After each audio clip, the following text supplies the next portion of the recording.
Welcome to Evolve. My name is Brandon Stover, and I believe that evolution of the world requires evolution of the individual. I believe entrepreneurs are consistently changing that world, and we always will be. So with this show, I will bring you the people and ideas with tools necessary to hack your growth in your business and your life. Together, let's ask the world's biggest question, build businesses to solve them, and live happy and fulfilling lives in the process. It's time to evolve. Hey everyone, welcome to Evolve. Today's guest is a trained psychotherapist who's logged over 3,000 hours in session with psychotherapy clients, worked with thousands of the world's best startup founders as a transformative executive coach, and a former batch director of Silicon Valley's most prestigious seed accelerator, Y Combinator, which has funded over 2,000 startups, including industry juggernauts like Dropbox, Airbnb, Stripe, Reddit, and DoorDash. Has a community of over 4,000 founders with thousands more in their startup school and a cumulative valuation of $155 billion.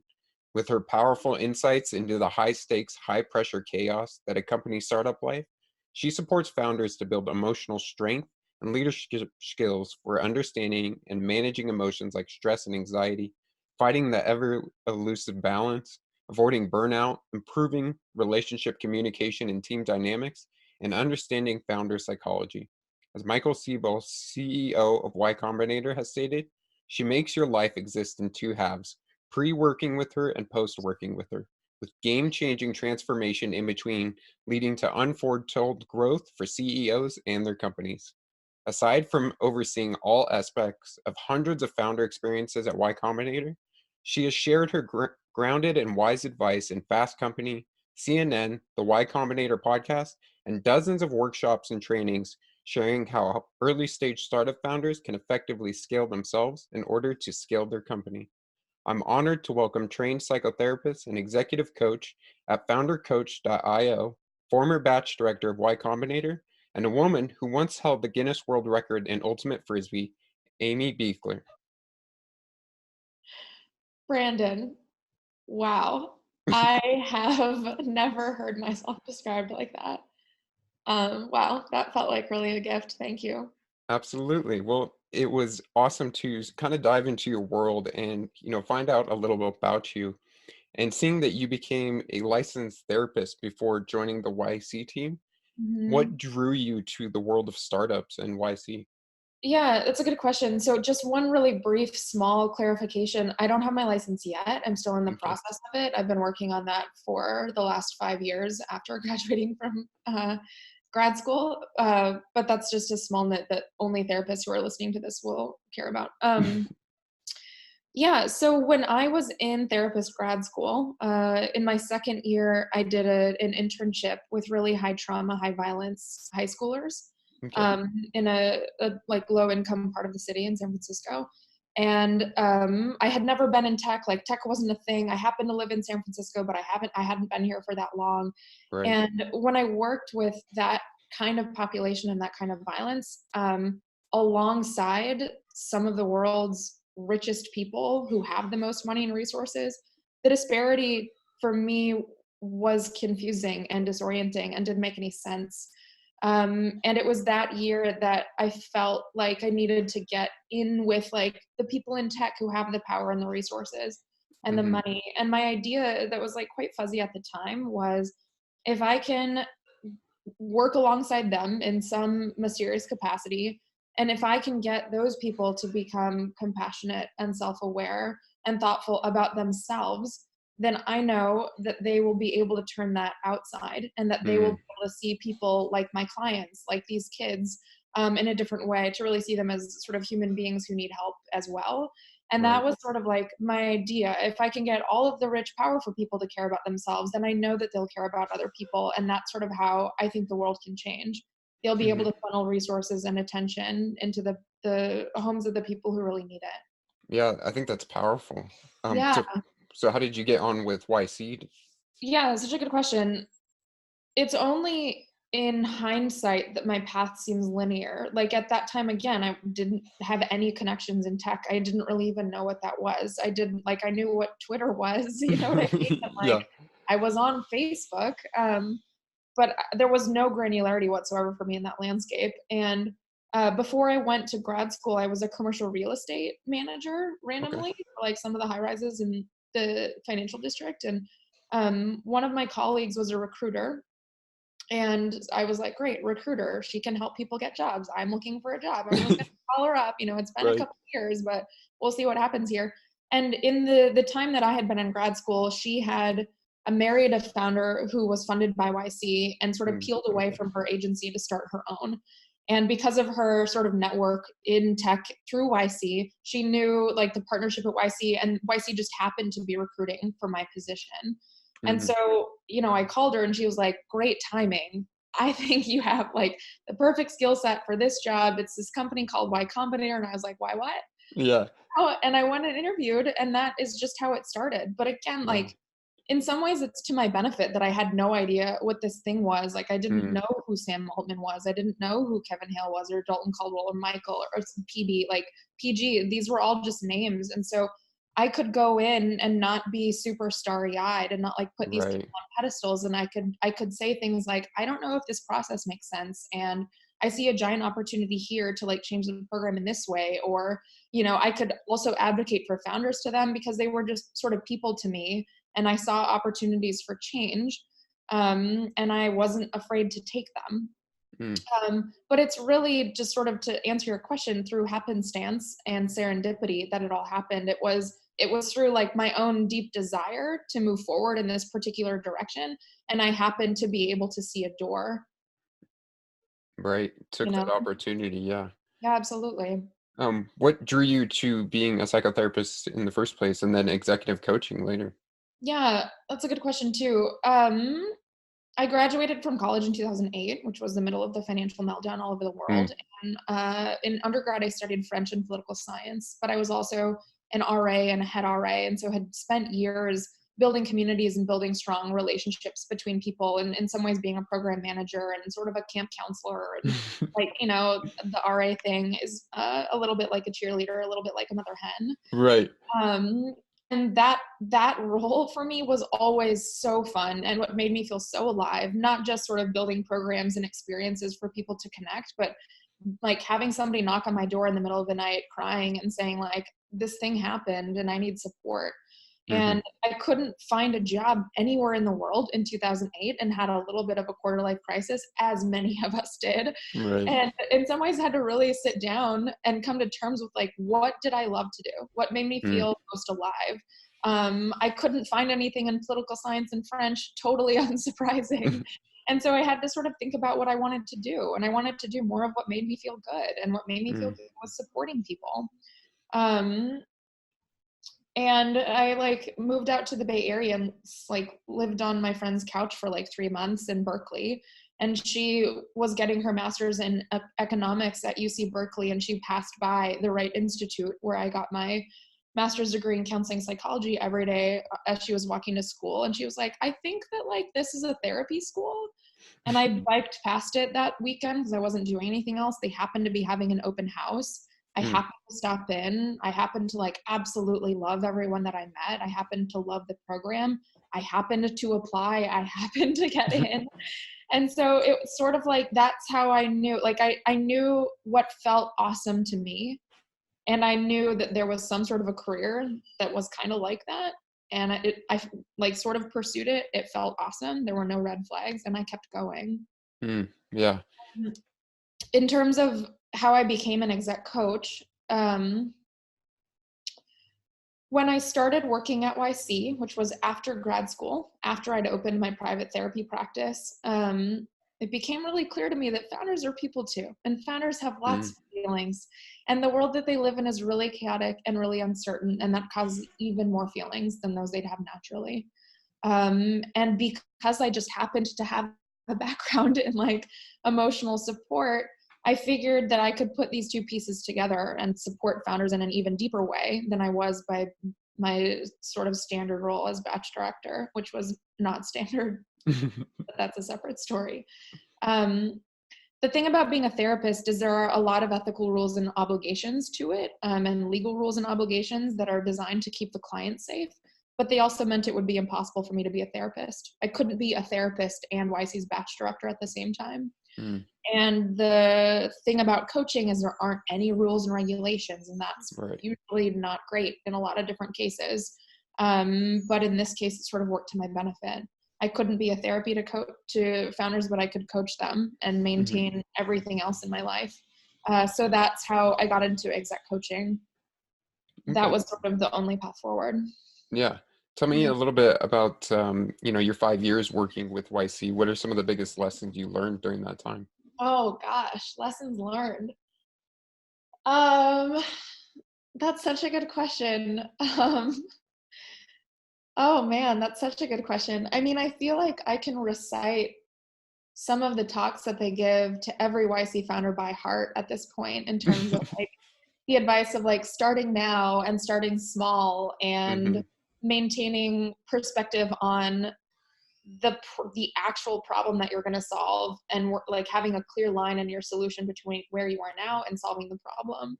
Um, Talking to users and like making sure what you're building is what they want, Right. and having a really close connection with your users, my clients. um yeah, I mean, I feel like I was so taking a YC bath for so long, it's hard for me to even step out and dry off and be like, that had eucalyptus in it and I Yeah. smell a little bit of lavender. um yeah, but it's sort of like all the YC-isms that are on their blog and are on their website feel like a part of my personality and my character at this point. Mm. There was something that was really congruent for me about how YC cares really deeply, but is also DIY. Mhm. Like even in my work now with clients, I present all the options, some of which they can see, some of which they can't, but I always really support them in the decisions that they make. They know Mhm. best, Right. and no one can know what is the best decision for them and their company better than they can, right? Mhm. And so like just like YC partners do, I present options and we talk through why they're picking the one that they are, and I sort of analyze it to make sure there isn't any unconscious emotional bias that they're going into, that they're not choosing that because it's familiar, that they're not choosing it because they think it's the right thing to do. And so in my way, it feels like, I don't know if this is good or bad, and we'll see how much this changes. I feel like I'm a little bit still the extension of YC and Mhm. helping founders do what's best for them. Yeah, absolutely. You mentioned some of the powerful talks that they have, and there is several reviews and things that I read from you about Mhm. one of your talks around co-founder communication, and that's like a huge reason that many startups fail is from co-founder communication. So, can Yes. you describe to us relationship debt and the three levels of Mhm. communication? Absolutely. Yeah, I'm glad you're asking this. I just explained it to a client this week.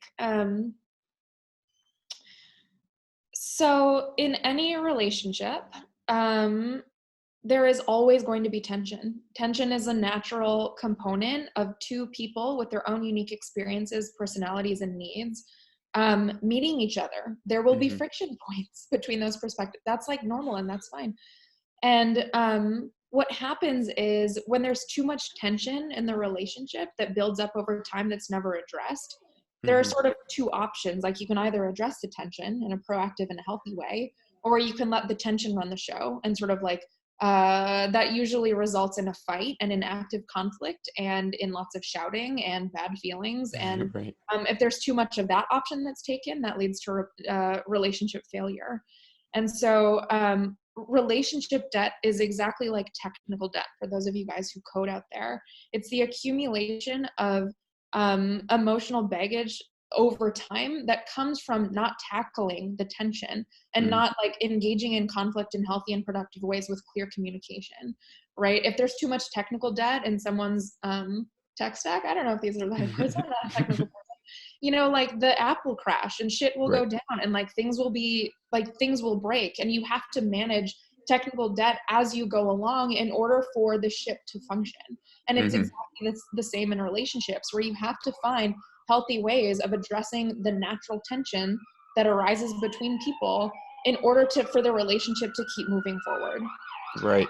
And so a level 3 conversation, that's sort of like the funny way that it's like the funny term that people seem to latch onto, which surprises me. But a level 3 conversation is that it's the conversation that people have. That's the only kind of conversation that resolves relationship debt, because it's two, three people, four people, whatever, however big your team is, sitting down and actually talking about the feelings and the Mm, tension and the needs of what each person needs in order to move forward. And the level 3 conversation is the joint problem solving situation that happens that allows people to move forward. A lot of times people sort of skate along the surface. They don't quite dip down into the deeper right. level of the conversation needed in order to actually be discussing relationship debt. And I'm talking about like explicitly, like when you did this thing, it made me feel bad because I was expecting this. And Hmm. going forward, what can we figure out together that like will not allow for this to happen for me or for you? Maybe that means I change something, maybe it means you do, but we're just like, we're hashing it out.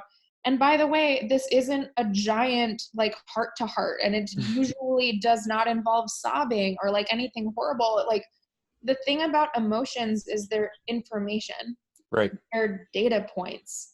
And so the thing about them is they're often hidden. They're sometimes hidden from ourselves. And so a level 3 conversation is you sitting down and being like, this is the fact of my emotion. Hmm. How can we fix this using other facts? Do you have any like facts that I don't know? Right? Like there's just like emotions are so weird because they're whatever. I am getting on a tangent about emotions, but that is the answer to your question. Yeah, I think that's really important. I've had a couple other guests speak to emotions as data points like that, and us making decisions. When we sit down to make a decision, we want all the technical data. We want, how much Yeah. finances are coming in and out. We want all this, but there's also some data points that we aren't looking at, which are our emotions' perfect signals to tell us, hey, there may be something wrong here, or you need to move in this direction. And why not have the entire picture to make that decision? Why not? I mean, I know that you did, that's like a hypothetical question, but the reason why not is because most people do not understand their emotions, Hmm. and emotions are often uncomfortable. They are uncomfortable physical sensations in our body, and we tend to move away from what hurts, Hmm. right? And so, like, what's true is it's hard to have those conversations because they often feel bad, right? Right. And the thing is, like, that's in some ways true, but it doesn't have to be true. If you think about the emotions just as data points, and if you kind of sit with them and you ask, why am I feeling this? What am I feeling? Where does it come from? What's the function? What is Hmm. it trying to tell me? Then it actually isn't uncomfortable. It can be helpful, you know? Hmm.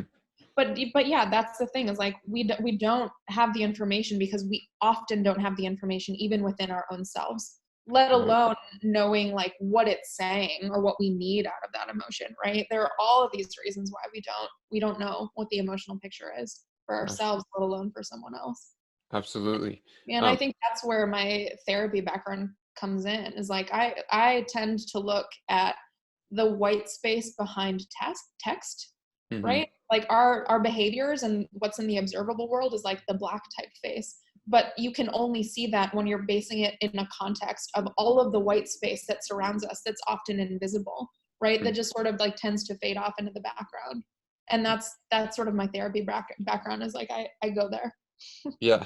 In your experience working with first-time founders and leaders, what are some of the common mistakes and other blind spots that you help them see? Yeah. Um, I think one of the things that I'm always struck by with first time founders or early stage founders, even in general, regardless of whether they're first time, is um, feeling feeling like they're all alone, Mm. and feeling like they're not doing anything right.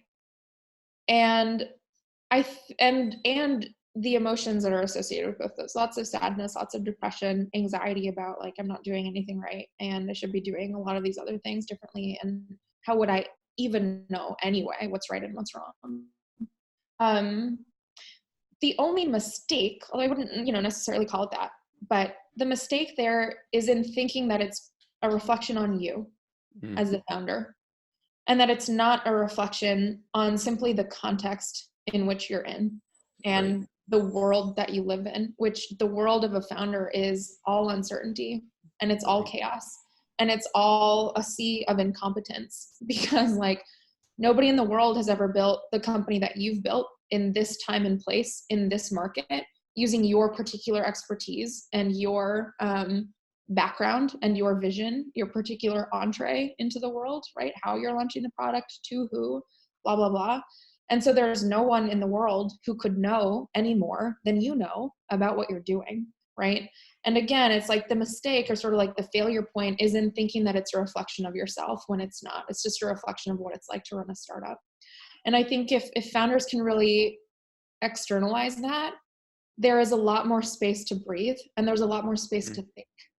The other thing about emotions is when they're really strong, when there's a lot of fear, especially, our brain chemistry shifts back into the limbic system. It shifts back into like reptile mode. Right. And when our brains are running all on fear and chaos and uncertainty, and the sense of like, I'm doing this wrong, and I'm the worst, and I'm alone in this, our frontal lobe shuts down. Our frontal lobe is a part of the brain that's responsible for higher level thinking, strategy, rational thought, like all the things that you founders need. Yeah.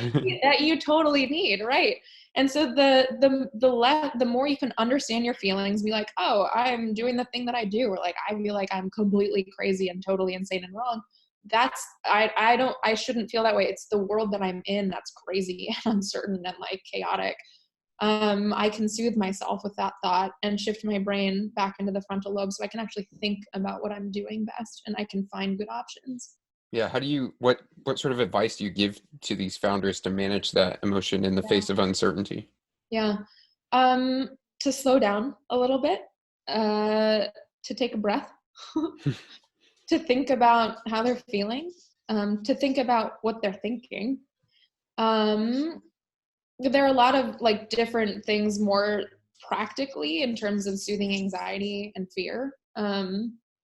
Grounding meditation, like getting back to your body, again, taking deep breaths, closing your eyes, going for a walk around the block, remembering that you're okay, remembering that this is normal.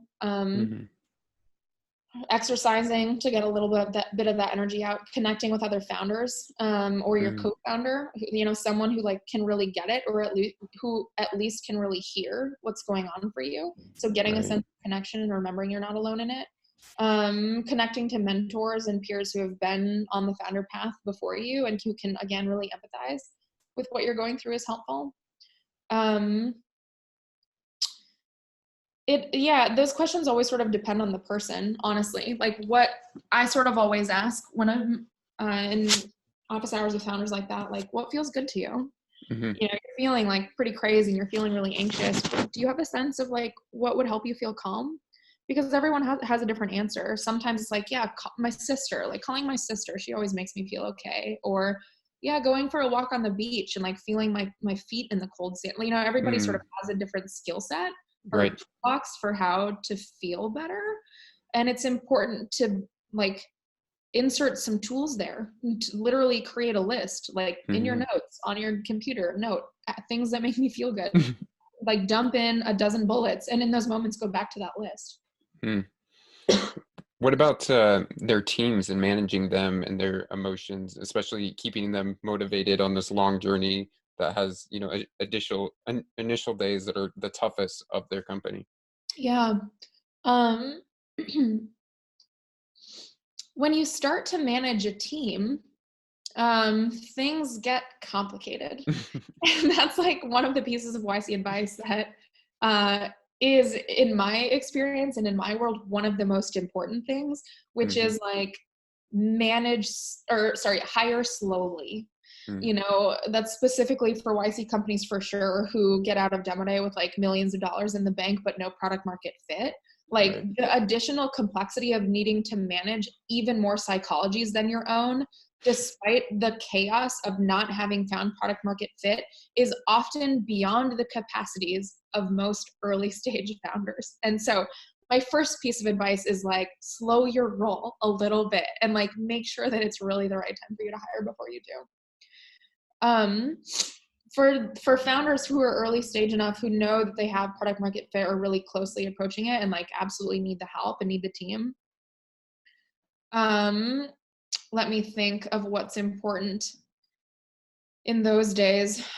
I think the thing that I have found to be most powerful for those founders is learning. This is like not a great answer. I have a lot of answers in my mind, and I'm going to start with the one that's not quite as good, but which I think is important.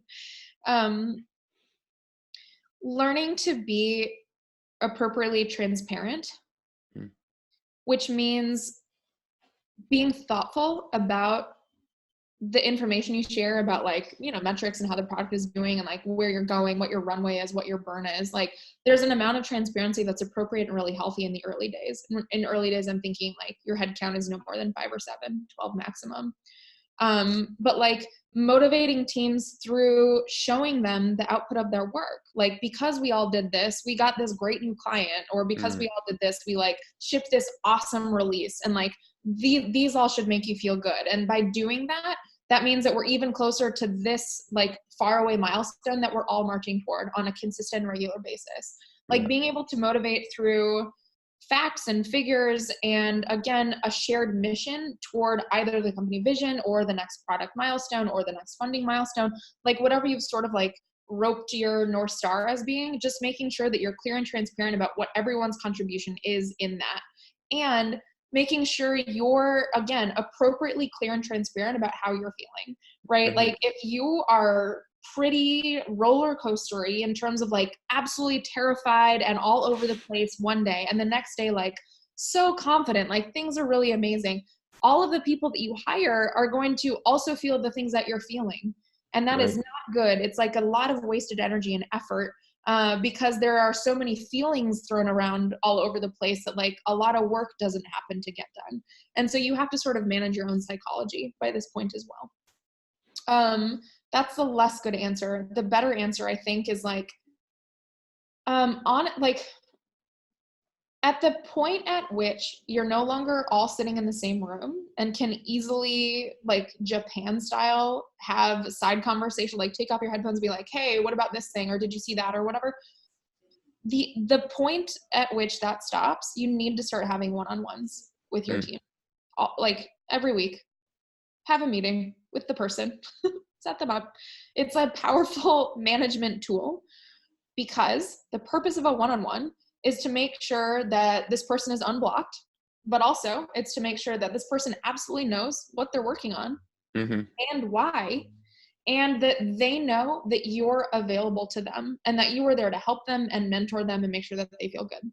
And in the early days of a startup, because there's so many other things going on, this like one opportunity to sit down for 20 or 30 minutes with the person that like has signed up their life to work for you and your idea for like, I don't know, the next 3 to 5 to 10 years, like that is the most important thing in the world. You provide accountability, you give clear feedback, you receive clear feedback. You're like, what can I help you with? Are you clear on what you're doing? I love what you're doing. This is the best. You're so the best. This is great. How can I be better for you? Great. I'm so glad we had this time together. Let me know if I can help with anything else.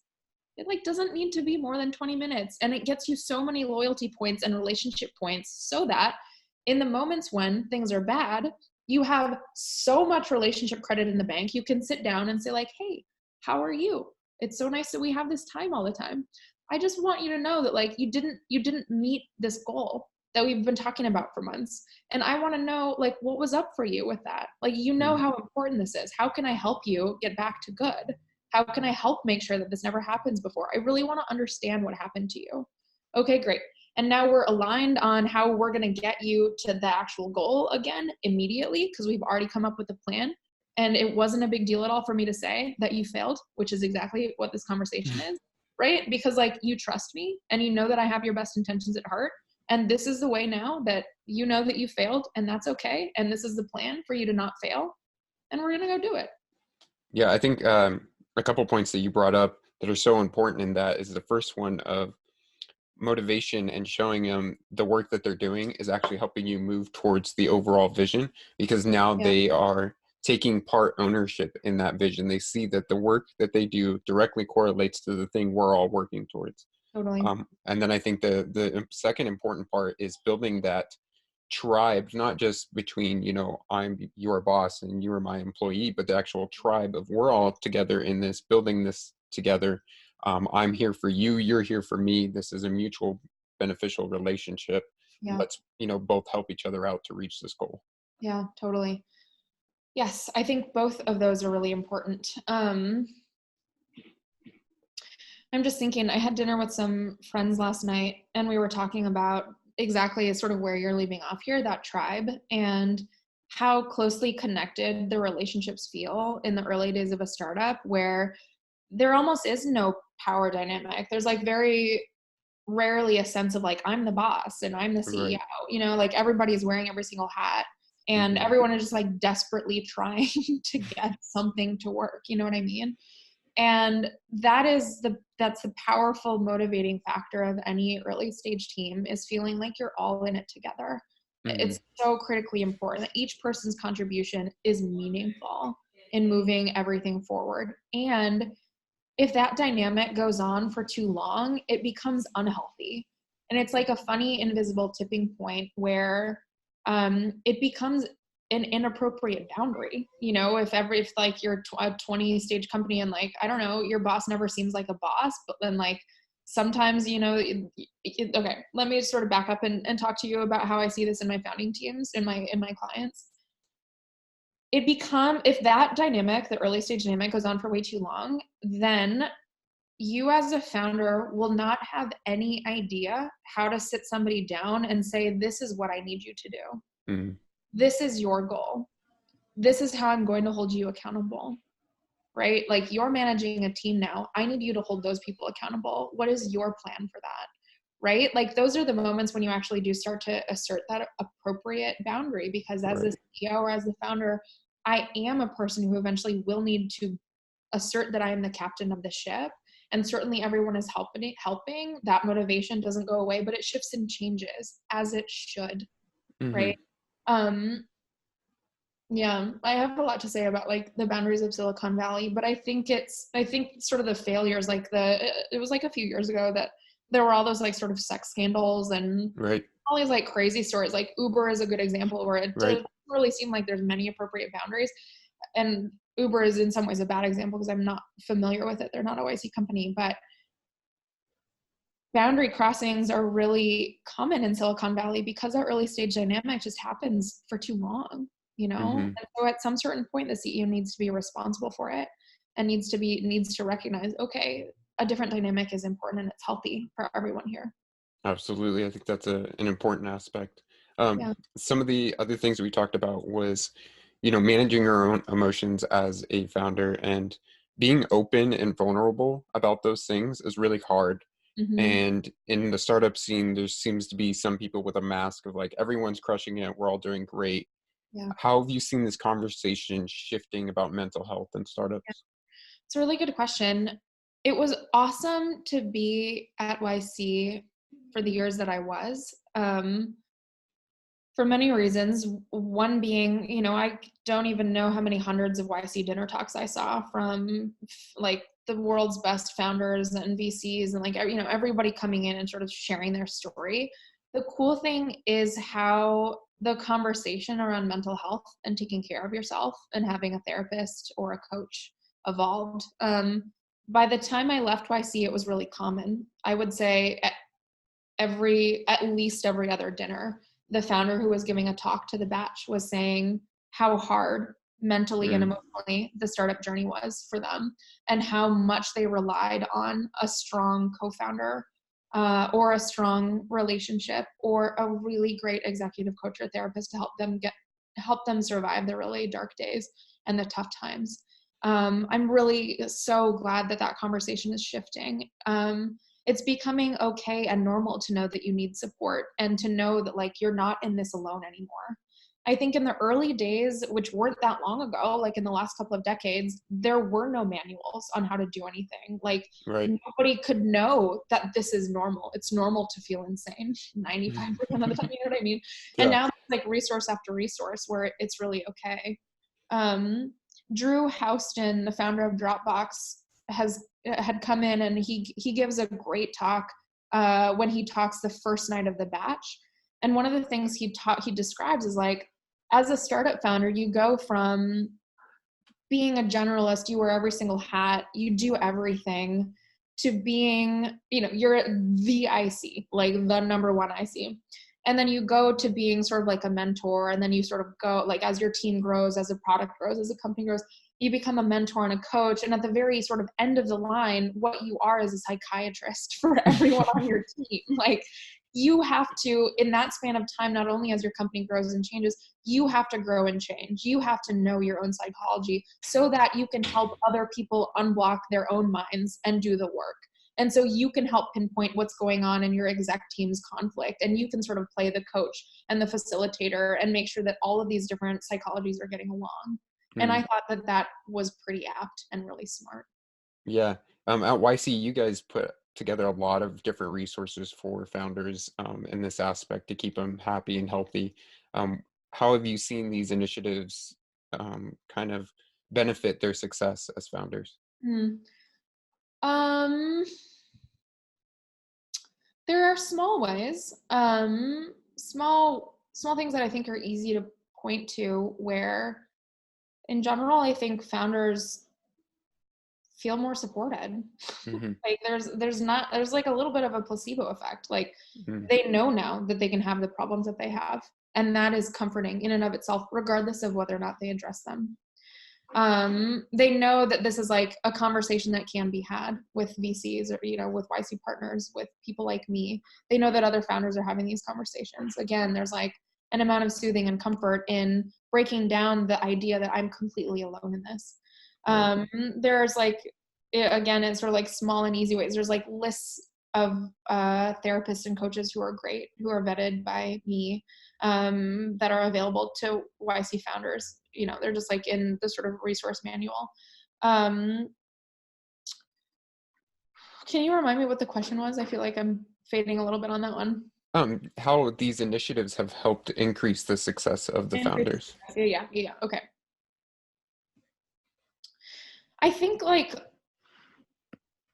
but this is for some reason a question I'm always really bad at answering. Like, I just updated the testimonials section of my website, like, Hmm.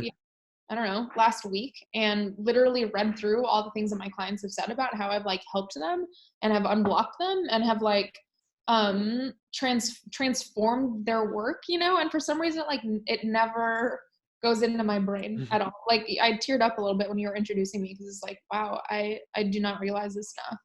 um can you, how it helps people be successful? Yeah. So, I Yeah. mean, I think, some things that we talked about earlier Yeah. was bringing you, sort of that third perspective. And just as I did for you in the intro, you kind of get an outside perspective, and it allows you to get back into that front part of your Yeah. brain and really start putting the pieces together. Right. And I think the people that say, they you help them transform their company, you help transform them. It's really that moment that when they switched back, they're like, oh, actually, I have the power to do these things. I have the support. I have the people to talk to. Yeah, absolutely. I think I also help them locate the skills that they have or that they can build in order to do so. Like, in the early days of building startups, the relationships that you have with your co-founders and your early team members and your investors are one of the most important currencies and Hmm. resources and assets at your disposal. And if you can't sort of have a good relationship with any of those people, like, you're losing 60% of what can really help you. Right. And I'm thinking of like a couple clients I saw this week where they they were at loggerheads in one way or another, in an important way, with their co-founder or with their team, and they could not figure out how to move forward. And like, just in talking through the situation and saying, oh, when they said this, that, like, I don't think that's what they meant, and you took it to mean this thing that wasn't right. And so, Hmm. like, if we shed a little light on the reality of what's going on, like, you can unblock yourself here and create a stronger relationship with this person and continue to move forward. and execute on stuff. Like the relationship pieces are really important in the early days. And I'm also thinking like, yeah, there's just like, there's so many things, like there's so many things. Okay, I think this is what I'm thinking about as I'm listening, as I'm like trying to keep this question in my small reptile brain. The way we communicate is like our communication is passed through the filter of how we feel. Mm. And that is why communication is so often distorted. Mm. You know, and like when we're angry, usually our communication will be totally avoidant of what's going on because so many of us have a hard time being angry at people. You know what I mean? Right. And so like when you can sort of sit and think about how you're feeling and the words that are coming out of your mouth or what you're typing in Slack, you can see that your communication does not match up with what you want to say and how you feel.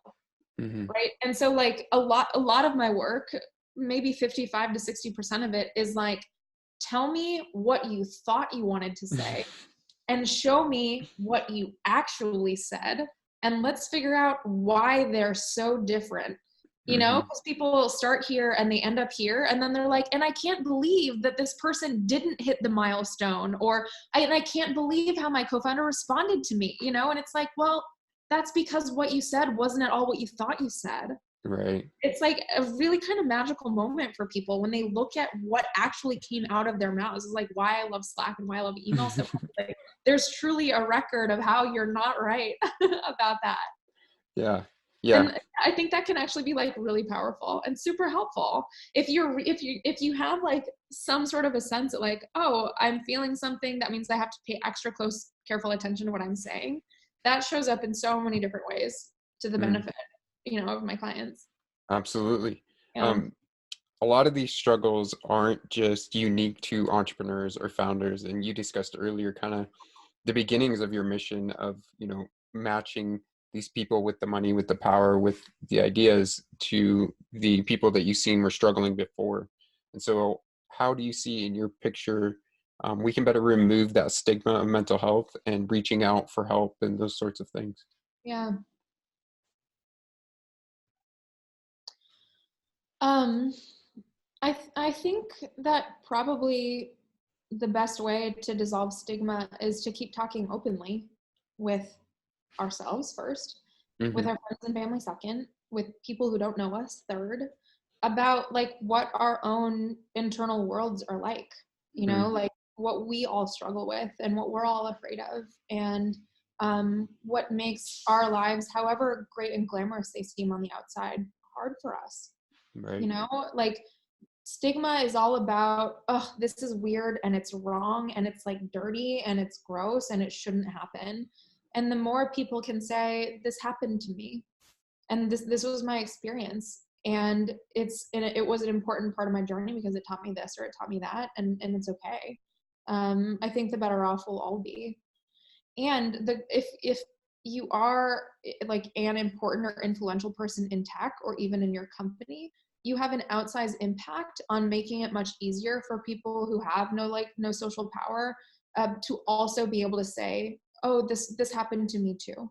You know, if Elon Musk were to like come out and say like, I don't know, write a book about my struggles with mental health or like my suicidality, or you know what I mean? Like a lot of other people would be able to say, oh, Elon Musk struggles.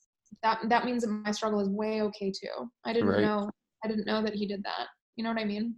Yeah, and I think it's important too, if you're trying to get other people to share that vulnerability, you stepping up and doing it first makes it 100 times easier for them, Yeah. and being able to relate to that, and again Yeah. removes that stigma. Yeah, totally. I think we're all infinitely relatable, but some Hmm. of us, all of us maybe, I hope, should be brave in standing up and saying, this is what happened, to allow other people a connection point. Right, right. Yeah, it does take an act of courage for sure, but it's worth it, I think. Yeah. How do we better connect those who need help with those who can provide it? Yeah. Do you mean in terms of founders or in general or just people? I Excuse me. think in general, people. Yeah. Yeah, this is a good question. I've thought about it a lot. It's not easy. I mean, okay, the lowest hanging fruit in terms of helping people sort of get the support that they need is certainly in starting to be open with friends and family, because Hmm. friends and family are usually around and they're always free. And they're often like a lot more open and willing to talk about what you might be struggling with than you think. And Hmm. so that's like lowest hanging fruit. Next lowest hanging fruit, I think, is getting a therapist, because therapists are like professionals who are designed to support people. Like, they're professional supporters. They have a lot of years of experience in supporting many different kinds of people. The hard thing is that it's like not easy to find a therapist. It's like a pretty antiquated old world that relies on word of mouth and whatever. It's hard, but it is super worth it. And so use psychologytoday.com. That's like a great worldwide directory of therapists. If you're talking to friends and family and you're like, I think I need a therapist, ask them if they've seen one or if they know one. Like, just sort of start asking for it. But therapy is the best way to get deeply supported. It's so important, especially as we're all like only on computers now. It's like a face-to-face meeting with Right. a human that reminds us of our humanness.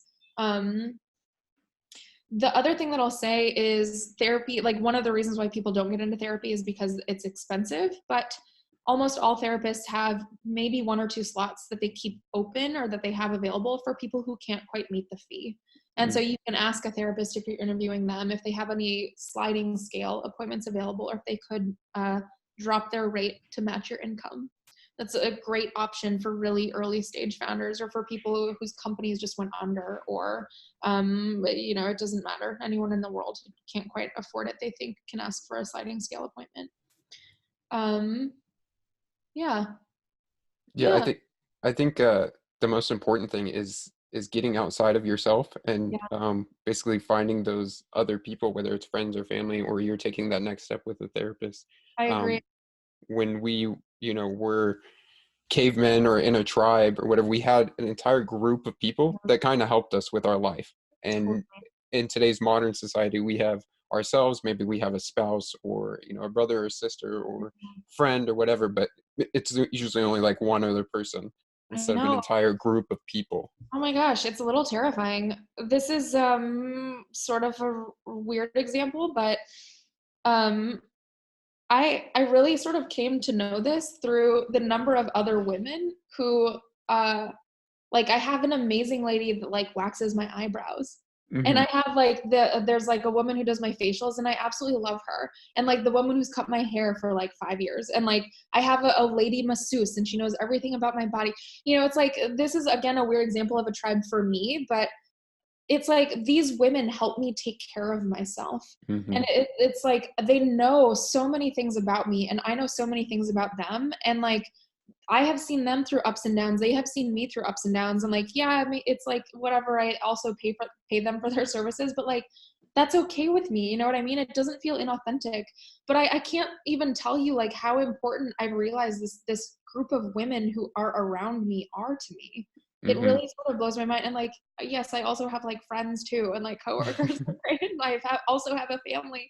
But it's just like there's no reason to not have multiple tribes and to Right. get connection and support in any aspect of your day. Your barista, they can be a part of the tribe. You know what I mean? Like, Hmm. find these people literally anywhere and get to know them and share something about yourself and see what you get back, you know?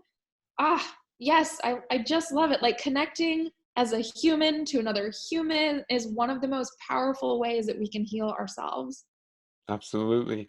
Yeah. So a question I have for you is, in the work that you have done in YC and been so much in startup world, do you see a startup for you in your future? I would never do I would never do that to myself. I would never do that to myself. I am 0% interested in doing that to myself after everything I've seen. Maybe that's not a really optimistic answer, but I'm fine. Yeah. What's the most exciting one that you've seen so far or that you're Yeah. excited about right now? In mental health or in the world in general? Both. Let's say both. Okay, I'll go with in the world in general, because I am not super optimistic about a lot of the like mental health tech apps Hmm. that I've ever seen.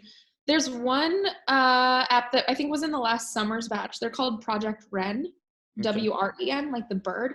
And they provide you with like a sort of fully detailed assessment about your carbon footprint, just in the world, like as a human. And Oh, they wow. provide you with like, yeah, clear ways to offset it. So like and I don't remember what my stats are, but me as a human, I like eat up this amount of carbon. And so I Right. should buy this number of trees to sponsor in the Amazon Mm, rainforest or something like that. You know what I mean? And yeah. so they're doing a lot of really good work. And I think everybody should know what they're consuming and find ways to offset that. So Yeah. Project Red.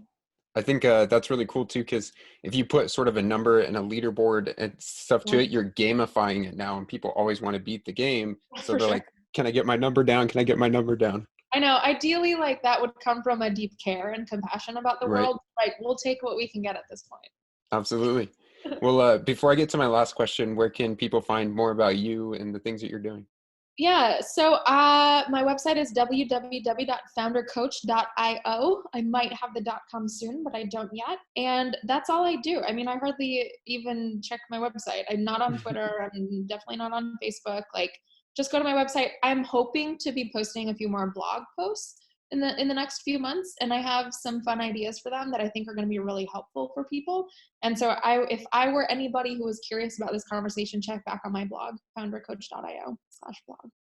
Awesome. Well, my last question is, how can we push the world to evolve? Okay. I have really been thinking about this question, Brandon. And I am so curious to know whether this is one of the questions that you're going to cut out after editing. Okay.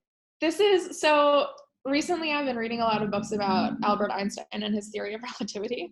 Mhm. And for a lot of reasons, I'm like fascinated by quantum physics and quantum mechanics. And in a past life or in a parallel universe, I wish that I were like an astronomer. Hmm. But um, like one of the things that his theory of relativity showed was like he has this example of like there's one person on the train and they have a ruler, and there's one person on the platform and they have a ruler. And when the train starts to move, the rulers, although they're at and with no motion exactly the same size, with movement the rulers change sizes. Mm, And like that is a fascinating thing. How can that be? The rulers were the same size. How can movement like impact the world in that was supposed to be such a fixed state in that way? And one of the things that his theory sort of blew apart was the idea that there's one empirical observer in the world whose perspective is correct.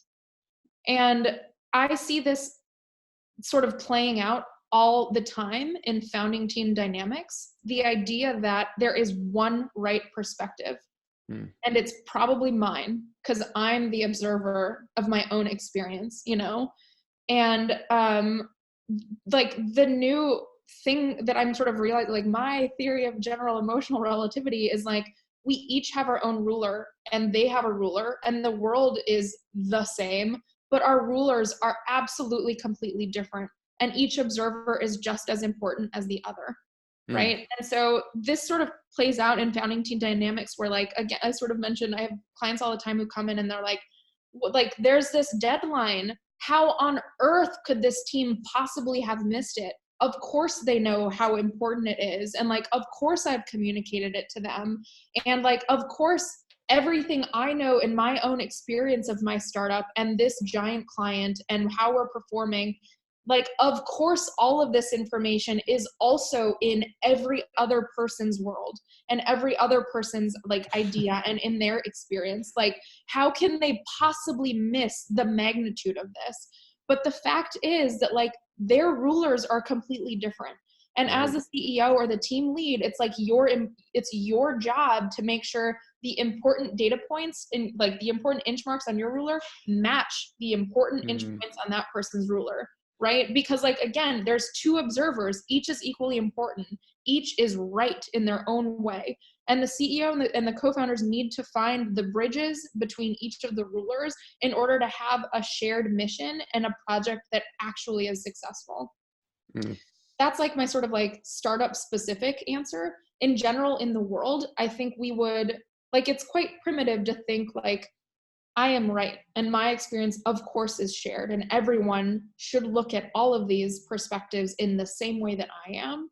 Like it takes a real act of sort of courage to realize, and compassion to realize, oh, I am important and this is my ruler and I know everything about it. And for you, Brandon, you have your own, and you are equally important to in your own world as I am in mine. And there's just like a lot of, I think, humanness in that. Hmm. It's like it's sensible to me, right? It's like I don't need to convince you that my ruler is the right ruler. You have your own, and that's cool. Do whatever you want with your ruler, right? And let's figure out the bridge points between them, because that's Hmm. where we interact together, and those should be mutually beneficial too. Absolutely. Well, I can promise that that answer will not be edited Really? out That because was that, okay. yeah, that was a beautiful answer because it made the point of that question at the end of each episode is really to make people think more. And as Mhm. you were explaining that, I had so many more questions I wanted to ask you. Oh, great. So Good. that was a great answer. Guys, if you are resonating with any of the conversation that we had today, I definitely reach out. Recommend reaching out to Amy or going to her website, foundercoach.io, and getting the help if you need, especially. So thank you so much, Amy, for being on the show today. Yeah, thank you, Brandon. Good chatting with you.